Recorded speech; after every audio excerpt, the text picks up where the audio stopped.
हर लहज़े मोमिन की नई शान नहीं यान, गुफ्तार में किरदार में अल्लाह की बुरहान, गुफ्तार में किरदार में अल्लाह की बुरहान। क़हारियु गफ़्फ़ारियु क़ुद्दूसियु जबरूत, क़हारियु गफ़्फ़ारियु क़ुद्दूसियु जबरूत, ये चार अनासिर हो तो बनता है मुसलमान, ये चार अनासिर हो तो बनता है मुसलमान। हमसाये जिब्रील अमी बंदाए खाकी, हमसाये जिब्रील अमी बंदाए खाकी, है उसके नशीमन न बुखारा न बदख्शा, है उसके नशीमन न बुखारा न बदख्शा। तो जिक्र करी ला इलाहा इल्लल्लाह।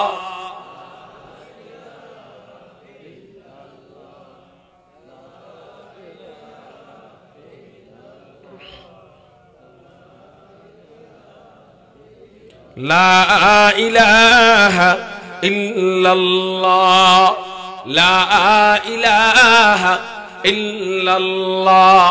तेरे महबूब की या रब, तेरे महबूब की या रब शबाहत लेके आया हूँ, हकीकत उसके तू कर मैं सूरत लेके आया हो, न अज़मत लेके आया हो न शौकत लेके आया हो, न अज़मत लेके आया हो न शौकत लेके आया हो, मोहब्बत लेके आया हो, मोहब्बत लेके आया हो। ला इलाहा इल्लल्लाह।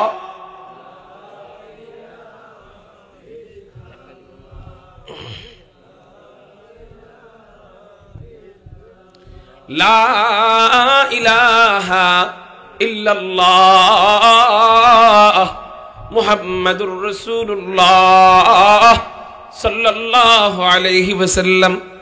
अल्हम्दुलिल्लाह, अल्लाह जल्ल जलालुहु व अम्मा नवालुहुर दरबारे लाख कोटी शुक्रिया আদায় করি যে মহান রব্বে করিম আমাদেরকে ইলাশপুর সালেহপুর জামে মসজিদের উদ্যোগে আয়োজিত বার্ষিক ওয়াজ মাহফিলে রব্বে কায়নাত রব্বে করিম আমাদেরকে আসবার এবং বসবার তৌফিক দান করেছেন। সেই জন্য সবাই অন্তরের অন্তঃস্থল থেকে শুকরিয়া আদায় করি, চিৎকার দিয়ে বলি আলহামদুলিল্লাহ। অবশ্যই অবশ্যই আমি আল্লাহ তোমাদেরকে পরীক্ষা করব। কেন পরীক্ষা করবে? বলে আল্লাহ আমাদেরকে জান্নাত থেকে বের করে দিয়েছেন। জান্নাত চির শান্তির জায়গা, জান্নাত চির সুস্থতার জায়গা, জান্নাত চির যৌবন ধরে রাখার জায়গা, জান্নাত চিরদিন থাকার জায়গা, জান্নাতে কখনো মরণ আসবে না এমন জায়গার নাম কি? জোরে বলেন জান্নাত। মুহতারাম হাজিরিন, এমন জান্নাত আমি আল্লাহ যদি তোমাদেরকে পরিশ্রম ছাড়াই দিয়ে দেই, হযরত চলে আসছে না? আসছে হযরত। আচ্ছা, বলেন আলহামদুলিল্লাহ। আজকের মাহফিলের মধ্যমণি হযরতুল আল্লাম হযরত মাওলানা মুফতি বশির আহমদ সাহেব বিবাড়িয়া দামাত বরকাতুল আলিয়া হযরত চলে আসছেন, বলেন আলহামদুলিল্লাহ। মুহতারাম হাজিরিন, তো বলতেছিলাম আল্লাহ পাক রব্বুল আলামিন আমাদেরকে যেই জান্নাত দিবেন, বলে এত সহজেই যদি তোমরা জান্নাত, এত নাজ নেয়ামত ওয়ালা জান্নাত পাওয়া যাও, তাইলে তোমরা এই নেয়ামতের শুকরিয়া আদায় করবা না, এই জান্নাতের নেয়ামত তোমরা অনুধাবন করতে পারবা না। মনে করবা এমনই সবকিছু এমন। জান্নাতে ওই যে মনে মনে চাইলেই যে পাওয়া যায়, জান্নাতের ফল ঝুলে মনে মনে বলবে ফল খাবো, আল্লাহ বলেন উতুফুহা দানিয়া, ওই ফল হাতের সামনে এসে যাবে। এরকম যে হবে, এটা যদি শুরুর থেকেই হয়, মনে করবা মনে হয় জান্নাত মানে আমাদের জীবনটা এরকমই শান্তির জীবন, শান্তি তখন আর শান্তি মনে হইব না। এই জন্য জান্নাতের নাজ নেয়ামত অনুধাবন করার জন্য আমি আল্লাহ তোদেরকে একটু কষ্ট দিব। এক, দুই নাম্বার, এত সুখের জান্নাত পাইতে চাইলে একটু কষ্টের মাধ্যমে এই জান্নাতকে খুঁজে নিতে হবে। আমি আল্লাহ তোমাদেরকে কষ্টের একটা জায়গা দুনিয়াতে পাঠালাম। এই জায়গার মধ্যে ধাপে ধাপে বিপদ আসবে, ধাপে ধাপে কষ্ট আসবে, ধাপে ধাপে মুসিবত আসবে। এই মুসিবতে যে সাকসেসফুল হবে আমি আল্লাহ তাকে আবার আগের জায়গায় নিয়ে বসায় দিব। এই মুসিবত যে আসবে এই মুসিবতটাকে আল্লাহ পাক রব্বুল আলামিন বলতেছেন পরীক্ষা। মুসিবতটা কি বলতেছেন বলেন? পরীক্ষা। আল্লাহ আমাদেরকে পরীক্ষা করবেন 5টি বিষয় দিয়ে। কয়টি বিষয় জোরে বলেন? 5টি বিষয়। 5টি জিনিস দিয়ে আল্লাহ আমাদেরকে পরীক্ষা করবেন। বলে আরো জিনিস কি নাই? বলে হ্যাঁ আছে, কিন্তু মৌলিক বিষয় এই 5টাই। আরো যা আছে এগুলাই এই 5টারই শাখা প্রশাখা। এই 5টা কি? আল্লাহ বলতেছেন ওয়ালানাবলুওয়ান্নাকুম বিশাইইম মিনাল খাউফ, অবশ্যই অবশ্যই আমি আল্লাহ পরীক্ষা করব ভয় দিয়ে। দুনিয়ার ভয় দেখাইয়া আমি আল্লাহ তোমাদেরকে পরীক্ষা করব। কখনো ইসরায়েলের ভয় আসবে, কখনো মায়ানমারের ভয় আসবে, কখনো কখনো ইন্ডিয়ার ভয় আসবে, কখনো চীনের ওই ঘরের ভয় আসবে। আমি আল্লাহ তোমাদেরকে ভয় দিয়া পরীক্ষা করব। এই দুনিয়ার ভয়কে যদি জয় করতে পারো আমি আল্লাহ জানায়া দিলাম, তোমারে সুসংবাদ দিয়ে দিলাম, উলাইকা আলাইহিম সালাওয়াতুম মির রাব্বিহিম ওয়া রাহমাহ, আমি আল্লাহর পক্ষ থেকে সর্বদার জন্য রহমত এবং অনুগ্রহ। ওয়া উলাইকা হুমুল মুহতাদুন, আমি আল্লাহ নিজে সার্টিফিকেট দিচ্ছি তুমি হেদায়েত প্রাপ্ত বান্দা। চিৎকার দিয়ে বলেন না সুবহানাল্লাহ। মুমিন কোন দুনিয়ার পরাশক্তিকে ভয় করে না। জোরে বলেন মুমিন ভয় করে কাকে? আল্লাহকে। আল্লাহকে যারা ভয় করছে, আল্লাহর না আল্লাহ তাদের নাম স্বর্ণাক্ষরে লিখে দিছে। আল্লাহকে ভয় করছে, দুনিয়ার আর কোন পরাশক্তিকে ভয় করেন নাই। হযরত সিদ্দিক আকবর আল্লাহ তার নাম স্বর্ণাক্ষরে লিখে দিয়েছেন। আল্লাহকে ভয় করছেন। হযরত ওমর দুনিয়ার কোন পরাশক্তিকে ভয় করেন নাই, এই জন্য আল্লাহ তার নাম স্বর্ণাক্ষরে লিখে দিয়েছেন। আল্লাহকে ভয় করছেন সাহাবায়ে কেরাম, এই জন্য তাদের নাম আল্লাহ স্বর্ণাক্ষরে লিখে দিয়েছেন। আমরা সম্মানের সাথে শ্রদ্ধার সাথে তাদের নাম বলি এবং তাদের নাম বলার পর দোয়া করি। আর যারা নাকি আল্লাহকে ভয় পায় নাই, দুনিয়ার পরাশক্তিকে ভয় পাইছে, এই ভয় পাইছে ঈমান আনলে লোকে কি বলবে, ঈমান আনলে মানুষ কি বলবে, মানুষ আমার বদনাম করবে, এই ভয় পাইছে ঈমান আনলে আমার জাতির চুলকানি হয়, আমার জাতি চুলকানি খাবে, আমার জাতি আর মাথা উঁচু করে দাঁড়াইতে পারবে না, ঈমান আনলে আমার গোত্রের বদনাম হবে। এই ভয়ে যারা দুনিয়ার ভয় পাইছে, আল্লাহকে ভয় করে নাই, তাদের নাম এমন আল্লাহ বানায় দিছে, কোন কাফেরও আর আবু জাহেল নাম নিজের সন্তানের নাম আবু জাহেল রাখে না, কোন কাফের মুশরিক নিজের সন্তানের নাম উতবা রাখে না, সাইবা রাখে না, আবু লাহাব রাখে না। বলে এমন নিকৃষ্ট আল্লাহ বানায় দিছে, ওরা মারা যাওয়ার পরে ওদের বাড়িগুলা আল্লাহ টয়লেট বানাইয়ে দিছে। সম্মান না অসম্মান? কোন জিনিসকে ভয় করার কারণে? এই অসম্মান আল্লাহকে ভয় করার কারণে না দুনিয়াকে ভয় করার কারণে? তাহলে বলেন দুনিয়াকে ভয় করা যাবে? ভয় করতে হবে একমাত্র কাকে? দুনিয়ার কোন ভয়কে ভয় করা যাবে না। এই জন্যই তো আমাদের আকাবির, আমাদের বুজুর্গানে কেরামদের জীবনে অনেক ধরনের ভয় আসছে। বাতিল পরাশক্তিরা তাদেরকে ভয় দেখাইতো, এই ভয়ে তারা কখনো কাবু হন নাই, তারা তাদের ঈমানকে হেফাজত করেছেন। আমাদের আকাবির হযরত শেখুল হিন্দ মাহমুদুল হাসান দেওবন্দির ঘটনাটা বলি, তাহলে বুঝে আসবে আমাদের আকাবিররা ঈমানকে কেমন ভাবে হেফাজত করেছেন, দুনিয়ার ভয়কে কেমন ভাবে জয় করেছেন। হযরত শেখুল হিন্দ মাহমুদ হাসান দেওবন্দি উনি দারুল উলুম দেওবন্দ মাদ্রাসার প্রথম ছাত্র। দারুল উলুম দেওবন্দ মাদ্রাসার প্রথম উস্তাদের নাম কি? দারুল উলুম দেওবন্দ মাদ্রাসার প্রথম উস্তাদের নাম হযরত মোল্লা মাহমুদ রহমাতুল্লাহ আলাইহি। প্রথম মুহতামিমের নাম হযরত কাসিমুল খায়রাত ওয়াল উলুম কাসিম নানুতুবি রহমাতুল্লাহ আলাইহি। कासिम सानी था और ज़िल्ले वलीउल्लाह था, कासिम सानी था और ज़िल्ले वलीउल्लाह था, वो खुदा के सरजमी में हुज्जत इस्लाम था, वो खुदा के सरजमी में हुज्जत इस्लाम था। कारो जबान जनो बंद থাকে না, চিৎকার দিয়ে বলি আল্লাহু আকবার। হযরত কাসিম নানুতুবি রাহমাতুল্লাহি আলাইহি দারুল উলুম দেওবন্দ মাদ্রাসার প্রথম মুহতামিম, প্রথম উস্তাদ হযরত মোল্লা মাহমুদ রহমাতুল্লাহি আলাইহি।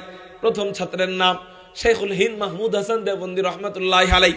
শাইখুল হিন্দ মাহমুদ হাসান দেওবন্দি রহমাতুল্লাহ আলাইহি ইংরেজদের বিরুদ্ধে ফতোয়া দিলেন যে এই মুহূর্তে আমাদের জন্য, ভারতবর্ষের মুসলমানদের জন্য ইংরেজদের সাথে লেনদেন করা সম্পূর্ণভাবে হারাম। এই ফতোয়া যখন দিলেন, ইংরেজরা বলে কার এত বড় সাহস আমাদের বিরুদ্ধে ফতোয়া দেয়, ওরে ধইরা গ্রেফতার করো। আল্লাহু আকবার। এক বুড়ার ফতোয়ায় ইংরেজদের টনক নইরা উঠে, ইংরেজদের হৃৎপিণ্ড কাইপা উঠে, ইংরেজদের ব্যবসায় ধসনামা শুরু হয়। আল্লাহু আকবার। হযরত শাইখুল হিন্দ মাহমুদ হাসান দেওবন্দিকে গ্রেফতারের পরোয়ানা জারি করে হযরতকে যখন গ্রেফতার করে নিয়ে যাবে, ওনার একজন ছাত্র ছিল, তার নাম হলো আওলাদে রাসূল কুতবে আলম হযরত সৈয়দ হুসাইন আহমদ মাদানী রহমাতুল্লাহ আলাইহি। ওই ছাত্রের বয়স তখন ছিল 12 থেকে 14 বছরের বাচ্চা। ওই 12 থেকে 14 বছরের বাচ্চা বলে, উস্তাদ আপনি জেলখানায় যাবেন, আমি বাড়িতে বসে বসে আঙ্গুল চুষবো। হযরত এটা তো হইতে পারে না, আপনার সাথে আমাকেও নিয়ে চলেন। হযরত শাইখুল হিন্দ মাহমুদ হাসান দেওবন্দি বলেন, বাবা ওরা আমারে জেলখানার মধ্যে নিয়ে পিটাবে, আমার রক্তাক্ত করবে, আমার দেহকে ক্ষতবিক্ষত করবে, কিন্তু এতে আমার কোনো দুঃখ থাকবে না। কিন্তু তুমি কে জানো নি? কয় তুমি কে? তুমি হলা হাদিয়ে কুল ফখরে রাসূল ইমামুল আম্বিয়া সাইয়্যিদুল আম্বিয়া সাইয়্যিদুল খালায়েক আহমদ মুজতাবা মুহাম্মদুর রাসূলুল্লাহ সাল্লাল্লাহু আলাইহি ওয়াসাল্লামের বংশের সন্তান। তোমার গায়ের মধ্যে নবীজির রক্ত প্রবাহমান। তুমি যে তোমার গায়ের মধ্যে যদি ওরা ওই ব্রিটিশরা কোন ফুলের টুকা দেয়, আমি উস্তাদ শাইখুল হিন্দ এটা দেখে সহ্য করতে পারবো না। ছাত্র উস্তাদকে যেমন মোহাব্বত করে, উস্তাদও ছাত্রকে ওইরকমই মোহাব্বত করে। কয় না তোমার যাওয়ার দরকার নেই। কিন্তু ছাত্র কান্না আরম্ভ করছে, পুলিশের কাছে যায় বলতেছে, ও পুলিশ ভাইরা, আমার উস্তাদকে জেলখানায় নিয়ে যাবেন, আমার একটু নিয়ে চলেন না, আমি ছোট মানুষ, আমার নিলে আপনাদের তেমন কোনো খরচ হবে না, আমার একটু নিয়ে চলেন না। আরে কয়জন সন্তান নিজের বাপের জন্য বলে যে আব্বারে জেলখানায় নিবেন, আমার সাথে নিয়ে চলেন না? আপন সন্তান তো বাবার জন্য বলে না। কিন্তু ছাত্র উস্তাদকে এতটাই মোহাব্বত করেন, এই মোহাব্বতের নজির রেখে গেছেন আমাদের জন্য, যে আমাদের জন্য এটা শিক্ষা, মুরব্বীদেরকে যখন মোহাব্বত করবা, আল্লাহর জন্য যখন এই মোহাব্বত হবে, এই মোহাব্বতের মধ্যে যেন দুনিয়ার কোনো পরাশক্তির ভয় কাজ না করে, একমাত্র আল্লাহর মোহাব্বত আর ভয়ের কারণেই ওই মুরব্বীদেরকে যেন মোহাব্বত করা হয়। তা না হইলে এতটুকু বাচ্চা, আমরা ওই সময় 12-13 বছর বয়সে পুলিশরে দেখলে পেশাব করে দিতাম, এমন অবস্থা। পুলিশরে দেখলে থরথর করে কাঁপতো। জেলখানা তো বহু দূরে থাক, সেখানে এইটুকু বাচ্চা 12, 13, 14 বছরের বাচ্চা, ও বলে কি আপনারা আমার জেলখানায় নিয়ে যান, গ্রেফতার করেন, স্বেচ্ছায় কারাদণ্ড। সুবহানাল্লাহ। পুলিশরা বলতেছে যে মিয়া, তুমি তো, তোমার ব্যাপারে তো গ্রেফতারি পরোয়ানা জারি হয় নাই, তুমি তো কোনো অপরাধ করো নাই, তুমি থাকো। ধমক দিয়ে বসায় দিয়া উস্তাদকে জাহাজের মধ্যে নিয়ে রওনা দিয়ে দেয়, উত্তাল তরঙ্গমালা সাগরের মধ্যে রওনা দিয়ে দেয় জাহাজ রওনা যাওয়ার পর ছাত্র গলা কাটা মুরগির মতো ছটফট করে আর আল্লাহকে বলে, আল্লাহ তুমি আমারে বুদ্ধি শিখায় দাও, উস্তাদের জাহাজ আমি কেমনে ধরবো? ও মাওলায়ে কারীম রে, আল্লাহ তুমি নাকি মজলুমের দোয়া কবুল করো। আল্লাহ আমি তো মজলুম, আমি দোয়া করতেছি, আমার উস্তাদের সাথে আমি জেলখানায় যাব। ও মাওলায়ে কারীম রে, উস্তাদের সাথে জেলখানায় না গেলে খাদেম ছাড়া আমার উস্তাদের বড় কষ্ট হয়। আল্লাহ উস্তাদের কোনো ছেলে তার সাথে যাবে না, উস্তাদের কোনো বিবি তার সাথে যাবে না। আল্লাহ আমি যদি তার সাথে যাইতে পারি, তার সেবা শুশ্রূষা করতে পারবো, তাছাড়া জানি না আমার উস্তাদকে ওরা নিয়ে মেরে ফেলে কিনা। ও মাওলায়ে কারীম রে, যদি বাড়িতে বসে শুনি আমার উস্তাদকে ওরা শহীদ করে ফেলেছে, হয়তো আমি আর ওই দিন দুনিয়ায় থাকতে পারবো না, কলিজা ফাইটা মারা যাব। ও মাওলায়ে কারীম রে, উস্তাদের সামনে থাকলে পেরেশানি আর পেরেশানি, উস্তাদের থেকে দূরে থাকলে পেরেশানি আর পেরেশানি, অন্তত কাছে থাকলে পেরেশানি মুক্ত হওয়া যাবে। আল্লাহ উস্তাদের ওই জাহাজ কিভাবে ধরবো আমারে তরিকা শিখায় দাও। আল্লাহ পাক রব্বুল আলামিন সেকেন্ডের মধ্যে দোয়া কবুল করলেন, আল্লাহ বুদ্ধি শিখাই দিলেন। উস্তাদের জাহাজ ধরার জন্য উত্তাল তরঙ্গমালার মধ্যে হযরত সৈয়দ হুসাইন আহমদ মাদানী সাগরের মধ্যে ঝাঁপ দেয়। আল্লাহু আকবার। উত্তাল তরঙ্গমালার মধ্যে উস্তাদের জন্য ঝাঁপ দেয়। এমন মোহাব্বত একমাত্র কওমি মাদ্রাসার ছাত্ররাই তাদের উস্তাদের জন্য দেখাইতে পারবে। মাফ করবেন, রাগ করবেন না।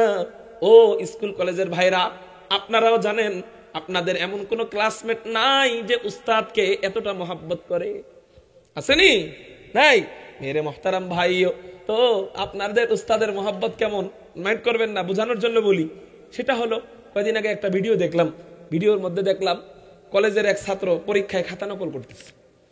এই পরীক্ষায় খাতা নকল করতেছে, তো উস্তাদ স্যার মাস্টার সাহেব দেখে নিয়ে গেছে খাতা। নিয়ে যাওয়ার পর ছাত্রটা উইঠা মাস্টার সাহেবের গালের মধ্যে থাপড়ানো আরম্ভ করছে। সুবহানাল্লাহ। ভাই একটু বাতাসের ব্যবস্থা।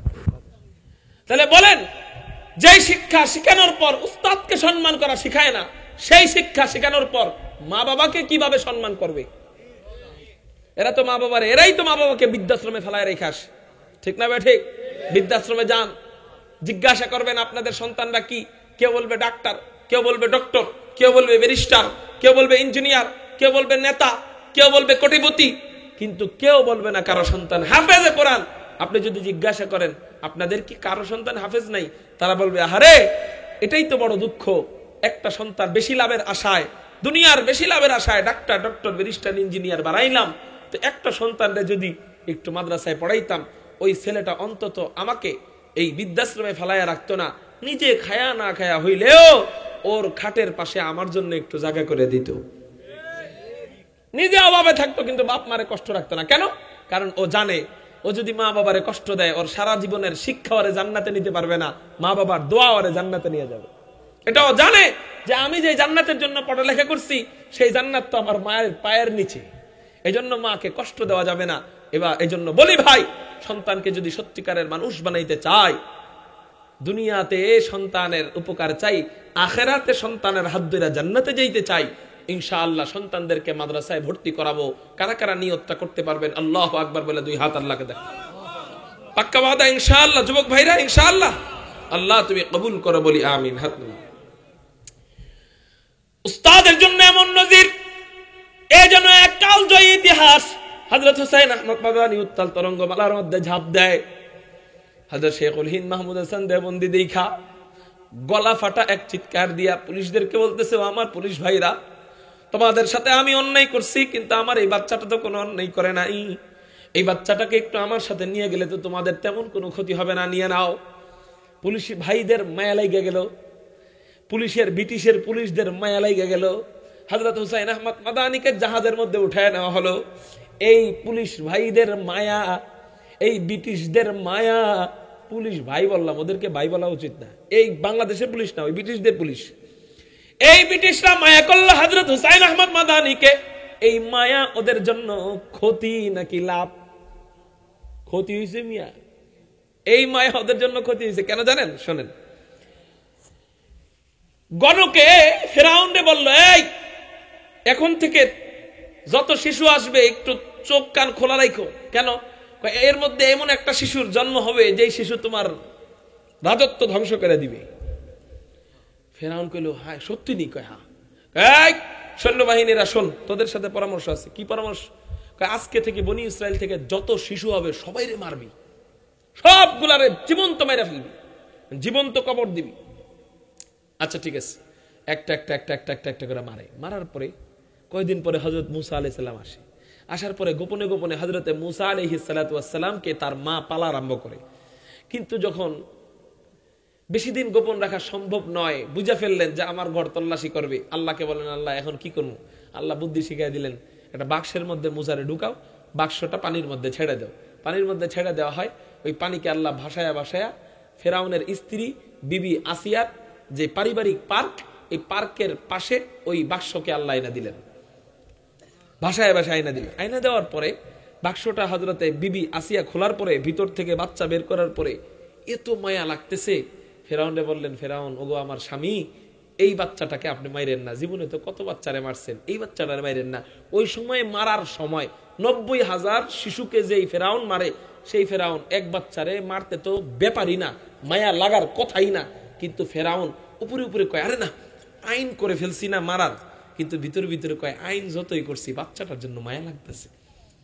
ভিতরে ভিতরে কি কয়?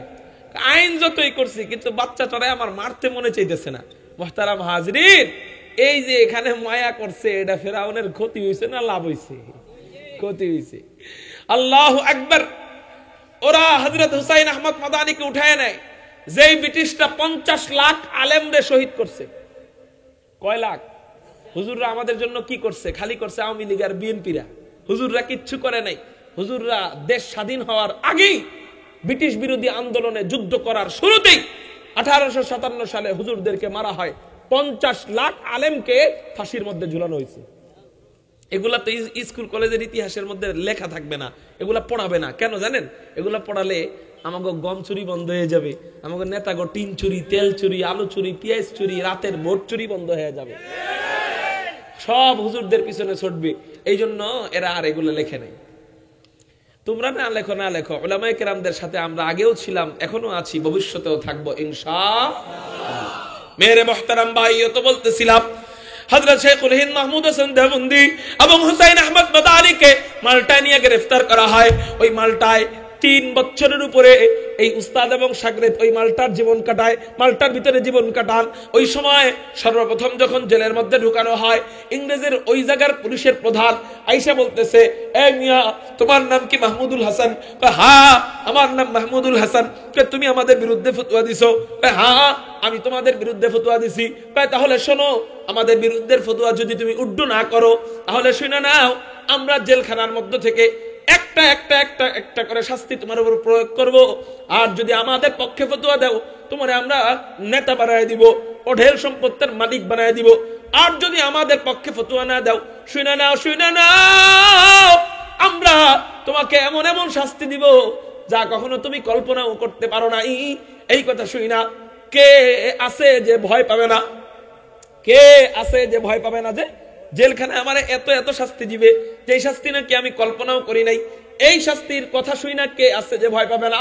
কিন্তু আল্লাহওয়ালা যারা, মুমিন বান্দা যারা, নবীর সত্যিকারের আশিক যারা, আল্লাহ পাকের খাস বান্দা যারা, এরা দুনিয়ার ভয়কে ভয় মনে করে না, দুনিয়ার ভয়কে পরীক্ষা মনে কইরা ওই পরীক্ষায় তারা সাকসেসফুল হওয়ার অপেক্ষায় থাকে। হযরত শেখুল হিন্দ মাহমুদ হাসান দেওবন্দি বলেন, আলহামদুলিল্লাহ, আজীব অবস্থা, আমরা তোমাকে মারার হুমকি দেই আর তুমি বলো কি আলহামদুলিল্লাহ? কাহিনী তো বুঝলাম না, কাহিনী বুঝলাম না, কাহিনী কি ভেঙে বলো, তুমি আলহামদুলিল্লাহ বললা কেন? হযরত শেখুল হিন্দ মাহমুদ হাসান দেওবন্দি বলেন, আলহামদুলিল্লাহ কেন বললাম শোনো, তুমি তো আমাকে পিটাইবা এই কথা বলতেছো, তুমি তোমার শাস্তি দিবা এই কথা বলতেছো, তুমি তোমার শাস্তির পরীক্ষা করো, আর আমিও আমার ঈমানের পরীক্ষা করি, দেখি আমার ঈমানটা ভয়ের কাছে হাইরা যায় কিনা, দুনিয়ার পরাশক্তির কাছে হাইরা যায় কিনা। যদি আমি এখানে না হাইরা সাকসেসফুল হই, তাহলে আল্লাহ পাকের ওই সুসংবাদ আমার জন্যই। আল্লাহ আমাকে বলবেন, কি বলবেন? ওয়া উলাইকা হুমুল মুহতাদুন, তারাই হেদায়েত প্রাপ্ত বান্দা। আর আমি যদি এই ভয়কে জয় করতে পারি, তাহলে আমি হব হেদায়েত প্রাপ্ত বান্দা। আর যদি ভয়কে জয় করতে না পারি, আমার জায়গা হয়তো আবু জাহেলের সাথে চলে যাবে, হয়তো উতবার সাথে চলে যাবে। এই জন্য তুমি আমাকে যত পারো ভয় দেখাও, আল্লাহ পাকের জাত ও ইজ্জতের কসম করে বলি, ওই ভয় আমাকে দেখায় কোনো কাজ হবে না। আমি ভয়কে জয় করে পরীক্ষায় সাকসেসফুল হব, ওই ভয় হব। বললেন কে? ধরে বলেন, হযরত শেখুল হিন্দ মাহমুদ হাসান দেওবন্দি রহমাতুল্লাহ। ওই ভয়কে জয় করে আমি পরীক্ষায় সাকসেসফুল হব। এই কথা বলার পর বলল, এই এদেরকে বন্দী করো, ভিতরে নিয়ে যাও। 7 দিন, সবচেয়ে ছোট শাস্তি যেটা দিছে, 7 দিন পর্যন্ত কোনো খাবার দাবার দেয় নাই। জোরে বলেন কয়দিন? 7 দিন পর্যন্ত কোনো খাবার দাবার দেয় নাই। পুলিশের প্রধান বলতেছে, দেখো তো দুর্বল টুর্বল হয়ে গেল কিনা 7 দিন পরে। 7 দিন কয় রোজার সমান? 14টা রোজার সমান। বলেন কয় রোজার সমান? 14টা রোজার সমান। দেখো তো দুর্বল টুর্বল হয়ে গেল কিনা। যাওয়ার পরে দেখে, আল্লাহ আকবার, কোন দুর্বল টুর্বল হওয়া তো দূরে থাক, 7 দিন পরে যায় দেখে আগে যেই শক্তি নিয়ে এই উস্তাদ এবং শাগরেদ জিকির শুরু করছিল, এখন ওই শক্তির চেয়ে আরো শক্তি বেড়ে গেছে। আগে তো বৈশা জিকির করতেছিল, এখন রুমের ভিতরে দৌড়ায় আর মাওলা পাকের নামের জিকির চালাইয়া যায়। বলেন, এরপর শুধু তাই না, এর কিছুদিন পরে হযরত হুসাইন আহমদ মাদানী কিতাবের মধ্যে লেখেন, উস্তাদকে একটা গোডাউনের মধ্যে প্রতিদিন রাত্রে বেলা নিয়ে যাওয়া হইতো। গোডাউনের মধ্যে নিয়ে যাইয়া হযরত শেখুল হিন্দ মাহমুদ হাসান দেওবন্দিকে রড গরম কইরা কইরা পিছনে সেকা দিত আর বলতো, আমাদের পক্ষে ফতোয়া দে, আমাদের পক্ষে ফতোয়া দিলে তোরে ছেড়ে দিব। এই রড গরম কইরা লাল বানাইয়া পিছনে সেকা দিত। হযরত হুসাইন আহমদ মাদানী বলেন, আমি উস্তাদের কাপড় উঠানোর পরে দেখলাম কোমরের ভিতরে কোনো গোস্ত নাই, হাড্ডিগুলা দেখা যায়, ওই হাড্ডিগুলাও কালো কয়লার মতো হয়ে গেছে। ওই সময় হযরত শেখুল হিন্দ মাহমুদ হাসান দেওবন্দি বলতেন, তোমরা আমাকে এইটুক শাস্তি দিয়া মনে করতেছে ইমানকে কাইড়া নিয়ে যাইবা, আমাকে ভয় দেখায় ফেলবা, তোমাদের ভয়ের কাছে আমার ইমানকে বিক্রি করে ফেলবো।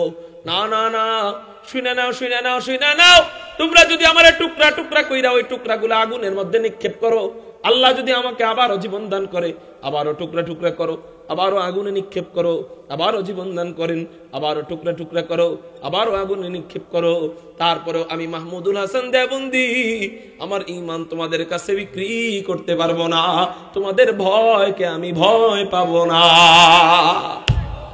তাহলে বলেন আল্লাহ মুমিনদেরকে পরীক্ষা করবেন কয় জিনিস দিয়া? 5 জিনিস দিয়া।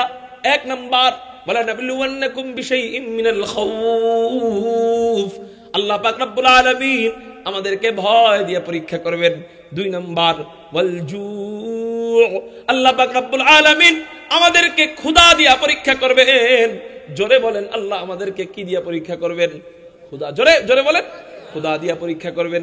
ক্ষুধা দিয়ে যখন পরীক্ষা করবেন, ডানের বাড়িতে গরুর গোশত পাকানো হবে, বামের বাড়িতে মুরগি পাকানো হবে, সামনের বাড়িতে বিরিয়ানি পাকানো হবে, কিন্তু আপনার বাড়ির মধ্যে কোনো কিছুই নাই, পান্তা ভাতও নাই।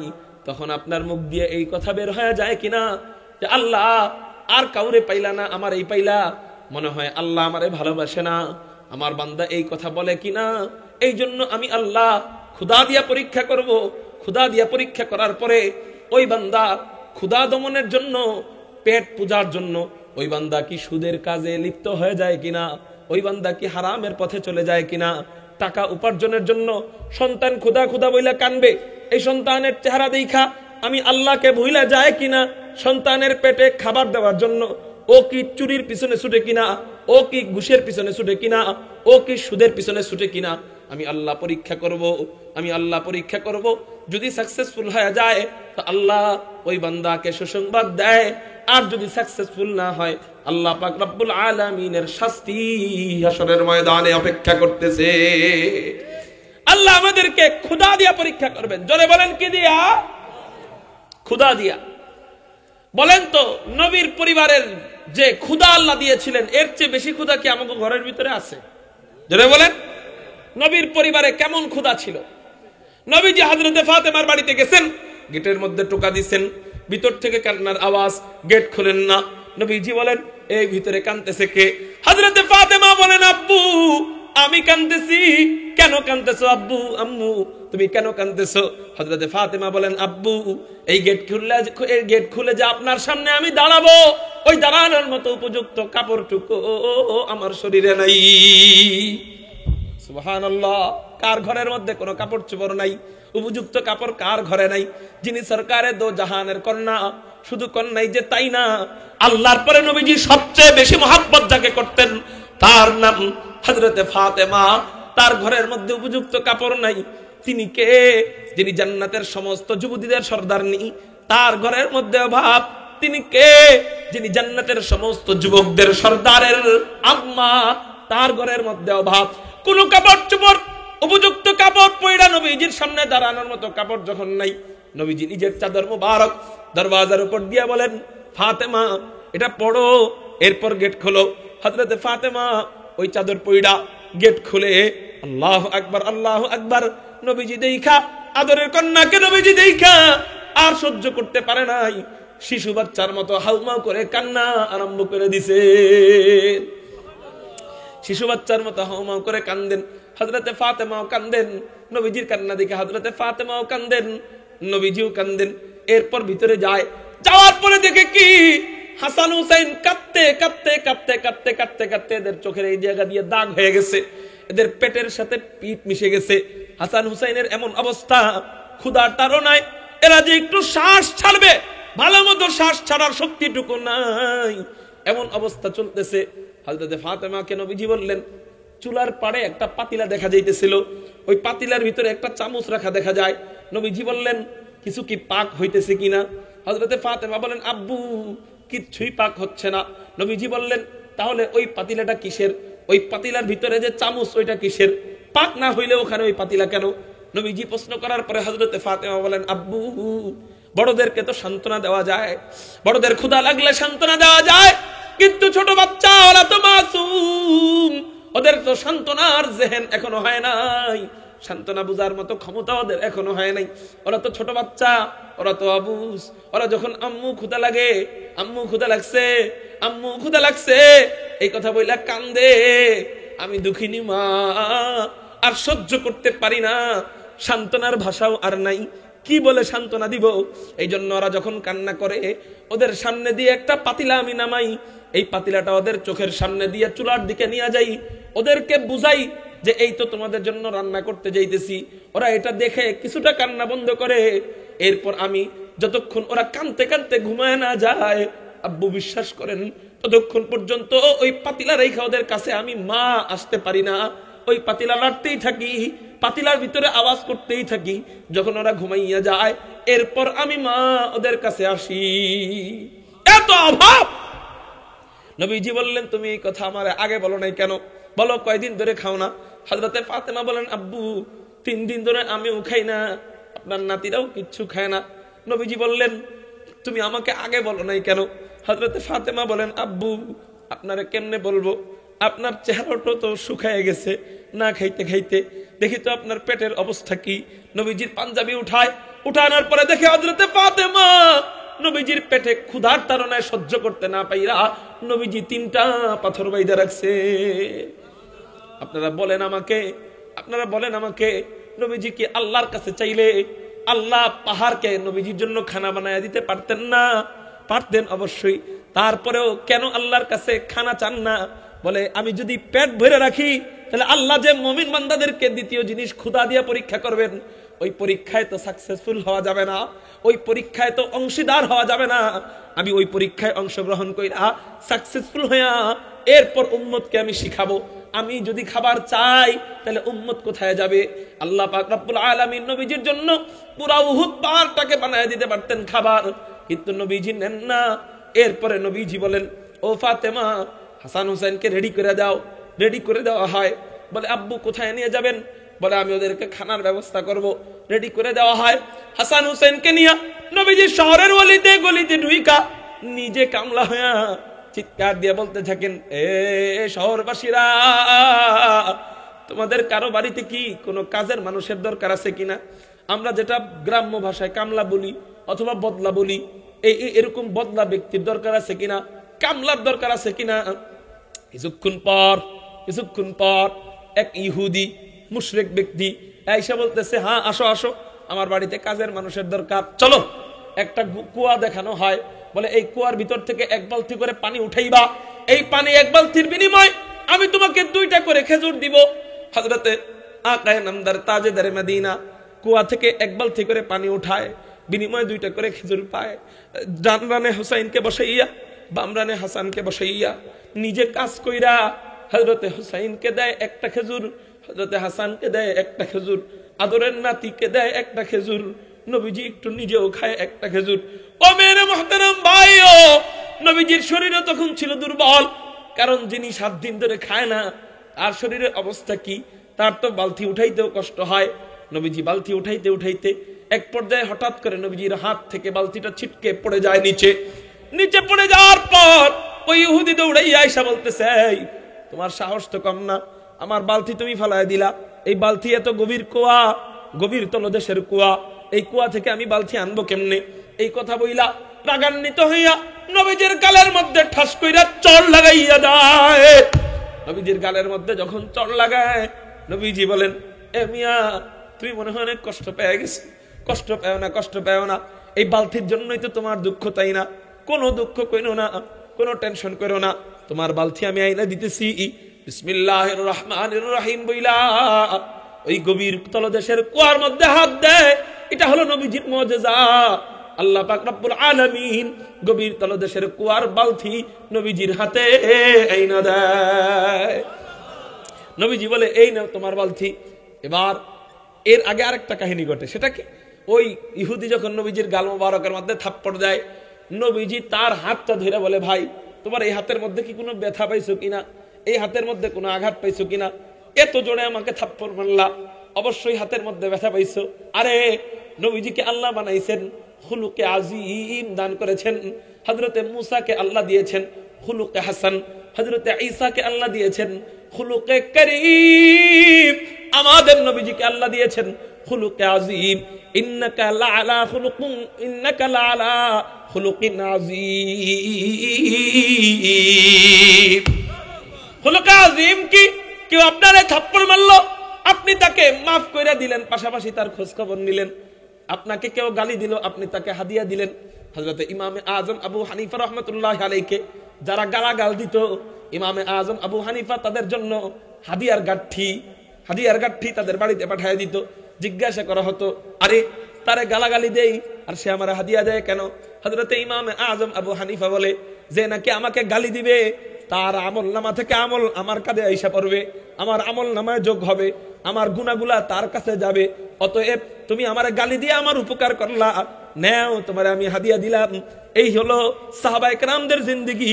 ইমামে আজম আবু হানিফার মতো আল্লাহ ওয়ালাদের জিন্দেগি, নবী ওয়ালা জিন্দেগি। আল্লাহ আমাদেরকে খুলুকে আজিম দান করুক, বলি আমিন। মেরে মুহতারাম ভাইও, তো বলতেছিলাম নবীজি তার হাত ধরে আদর করে দেয়, প্রথমে অবাক হয়ে যায়, এরপরে নবীজি বালতি উঠায় দেওয়ার পরে আরো অবাক হয়ে যায়। আজীব অবস্থা, আমি কারে মারলাম, সে আমারে আবার আদর করে দিল, আমারে মারবে তো দূরে থাক, উল্টা আদর করে দিল। আইয়ামে জাহিলিয়াতের যুগ চলতেছে, কেউ কারো গায়ে থুতু দিলে উল্টা তাকে হত্যা করা হয়।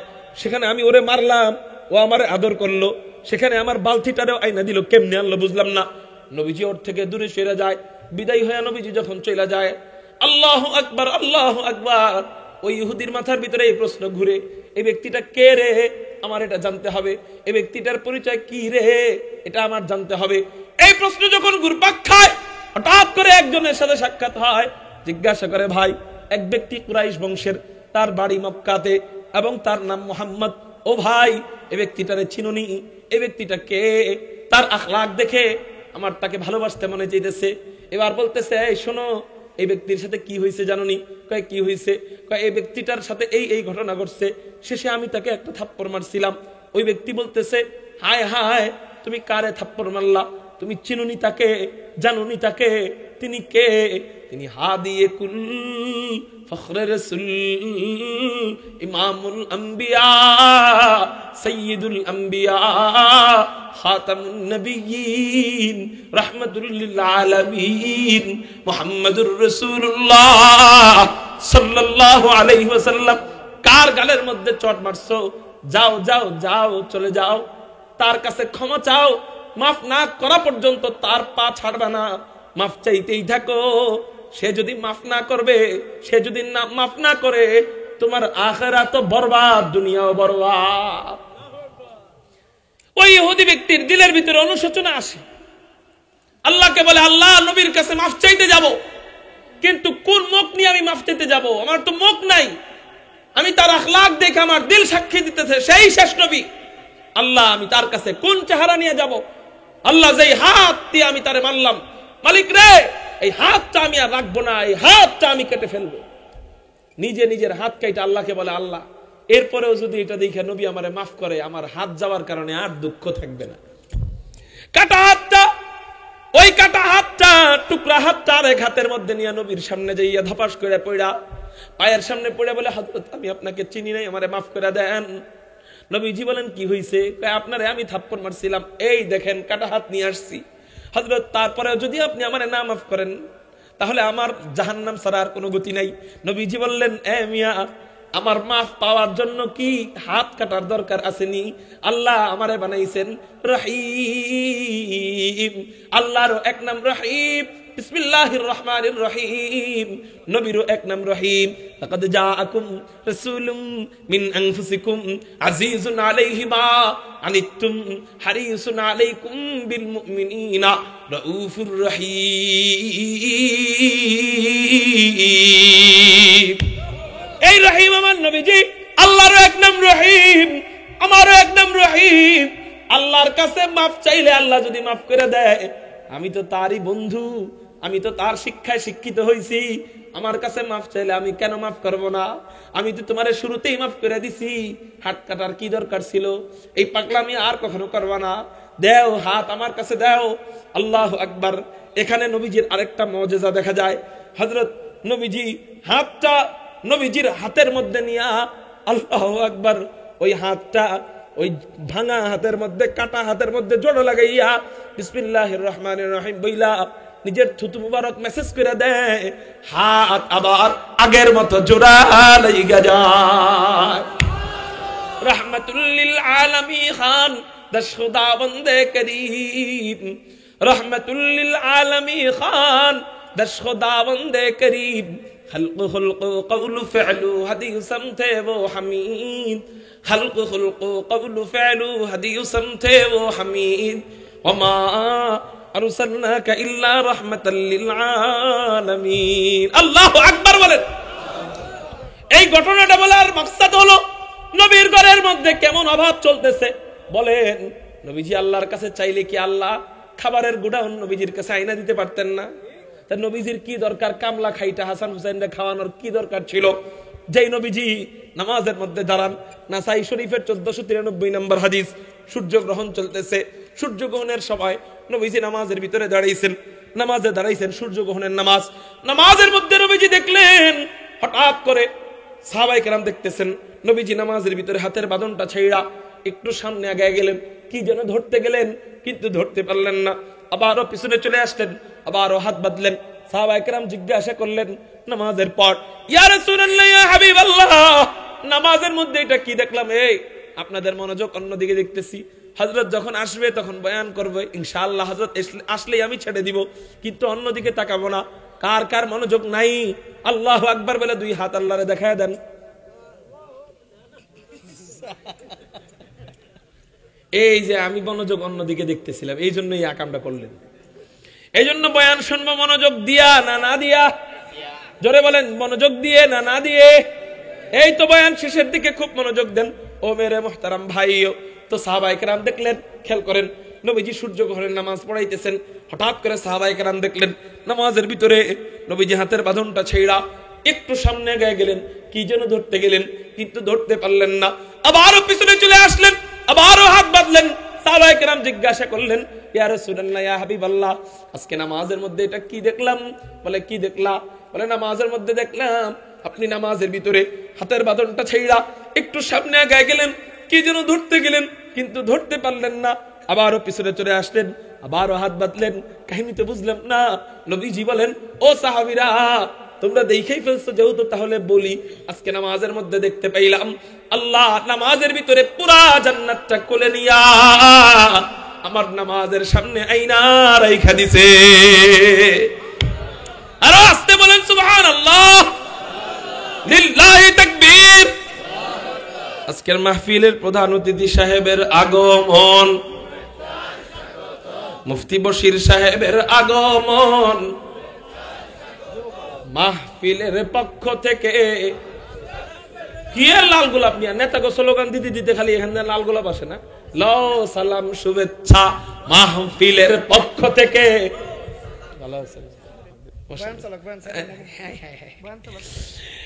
মেরে মুহতারাম ভাইও, এই একটা স্টেশনে যাইতেছি, সাহাবায়ে কেরাম দেখলেন নামাজের ভিতরে নবীজি হাতের বাঁধনটা ছাইড়া সামনে আগায় গেলেন, প্রশ্ন করলেন। সাহাবায়ে কেরাম বললেন, ইয়া রাসূলুল্লাহ, এটা কি দেখলাম? নবীজি বলেন, ও সাহাবীরা শোনো, আমি নামাজের ভিতরে দেখলাম আজকে নামাজের ভিতরে আল্লাহ পাক রব্বুল আলামিন পুরা জান্নাতটা কোলে নিয়া আমার নামাজের সামনে আইনা রাইখা দিছে।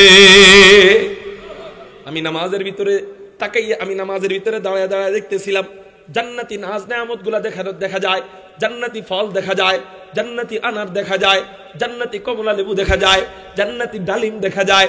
এর মধ্যে একটা ফল জান্নাতি আঙ্গুর ফল, আঙ্গুর ফলের একটা থোড়া আমার সামনে আনা হয়। এমনিই তো পেটে ক্ষুধা, আরো জান্নাতি আঙ্গুর ফল। দুনিয়াতেই আঙ্গুর ফল যখন ঝুলাই রাখে ফলের দোকানদাররা, দেখতে কতটা চমৎকার, দেখলে জিভে জল আইসা যায়। আর জান্নাতের আঙ্গুরের থোড়া, ওটা দেখতে না জানি কেমন লেগেছিল। নবীজি বলেন, এমনিই পেটে ক্ষুধা, আবার ওই দিক দিয়া জান্নাতি আঙ্গুরের থোড়া আমার চোখের সামনে যখন নামাজের ভিতরে আনলো, আমি আর নিজেকে কন্ট্রোল করতে পারলাম না। নামাজের ভিতরে অটোমেটিক আমার হাত জান্নাতের আঙ্গুরের থোড়া ধরার জন্য সামনে চলে গিয়েছিল। অটোমেটিক আমার হাত সামনে চলে গিয়েছিল। সাহাবায়ে কেরাম বললেন, ইয়া রাসূলুল্লাহ, ইয়া হাবিবাল্লাহ, তো আপনি হাত দিছিলেন জান্নাতের আঙ্গুরের থোড়া ধরার জন্য, হাত দিয়ে আনলেন না কেন? আনলে তো আমরাও একটু খাইতে পারতাম, আমরাও একটু দেখতে পারতাম। নবীজি যেই উত্তর দিছেন, দুই হাদিসে দুই রকম উত্তর। এক হাদিসের উত্তর হলো এটা, এক রকম উত্তর হলো এটা, যে আমি আনতে চাইছিলাম কিন্তু ভাবলাম না রে, আনলে এই ফল যদি আমি খাই দুনিয়াতে তো আমার আর ক্ষুধা লাগবে না। জান্নাতি আঙ্গুর দুনিয়ার একবার যদি কেউ খায় এর জীবনে আর কোনো সময় ক্ষুধা লাগবে না। এই ফল আমি আনলে ওই যে ক্ষুধার পরীক্ষা আল্লাহ মুমিনের থেকে নিবেন, ওই পরীক্ষায় আমি সাকসেসফুল হতে পারবো না।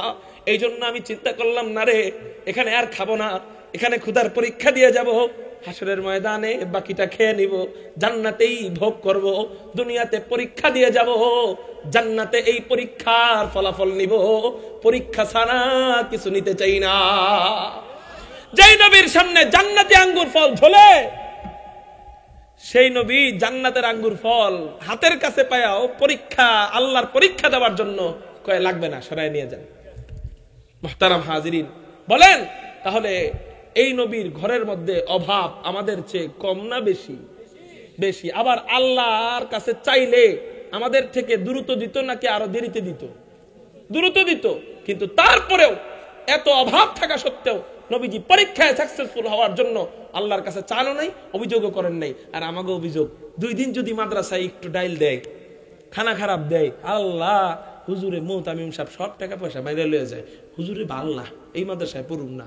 এগুলা যারা বলে আল্লাহ তাদের রিজিক ভবিষ্যতে আরো খারাপ করে দেয়, আরো খারাপ করে দেয়। আমরা মাদ্রাসায় পড়ছি, দেখেছি যারা আল্লাহ পাকের নিয়ামত, আল্লাহ পাকের রিজিকের দোষ ধরে বেড়াইছে, ওই ছাত্ররা বড় হইয়া মানে আলেম হইতে পারে নাই, হইলেও আলেম হইলেও এদের দ্বারা দ্বীনের কোনো খেদমত আল্লাহ নিতেছেন না। তাহলে এই জন্য কখনো কোন অবস্থায় রিজিক আল্লাহ যা দেয় এটার প্রতি কোনো আপত্তি করব না তো? পেটে ক্ষুধা থাকলে কখনো আপত্তি করব না তো? নবীর ঘরের থেকে বেশি অভাব আমার কাছে এসে যায় নাই তো, তো আমি কেন আপত্তি করব? নবী না করলে আমি কেন করব? এজন্য আল্লাহ আমাদেরকে 2 নাম্বার পরীক্ষা করবেন ক্ষুধা দিয়ে। বাকি 3টা, এই 3টা পর্যন্ত যাইতে পারলাম না, আল্লাহ তৌফিক দিলে বাকি 3টা বলে দিব। শুধু অর্থগুলা বলি। 1 নাম্বার, ওয়ালানাবলুওয়ান্নাকুম বিশাইইম মিনাল খাউফ, ভয় দিয়ে পরীক্ষা করবেন। 2 নাম্বার, ওয়াল জু, ক্ষুধা দিয়ে পরীক্ষা করবেন। 3 নাম্বার, ওয়ানাকসিম মিনাল আমওয়াল, মাল, আমার মাল আল্লাহ ধ্বংস করে পরীক্ষা করবেন। ওয়াল আনফুস, আল্লাহ আমার জানকে ধ্বংস করে পরীক্ষা করবেন। ওয়াস সামারাত, আল্লাহ আমার ক্ষেতের ফসলাদি ধ্বংস করে পরীক্ষা করবেন।